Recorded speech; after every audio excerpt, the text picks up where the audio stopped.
All right, so today we're going to practice a strategy of reading syllables, reading words by syllables and then putting them together and reading the whole word. So we know that a syllable is a word or part of a word made by the opening of your mouth. And a syllable has at least one sounded vowel. Yes, it has at least one sounded vowel. So I'm going to show you a word. And if you know it, don't say anything. So let's look at the word. And the first thing we have to do is we have to count our what? Vowels. Okay, so we're going to mark our vowels. All right. So then what are we going to do with the first board? Put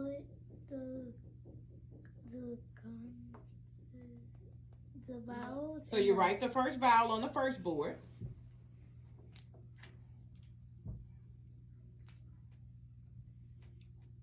Write the second vowel. And the third. Now we're going to write the first part of that syllable on that first board.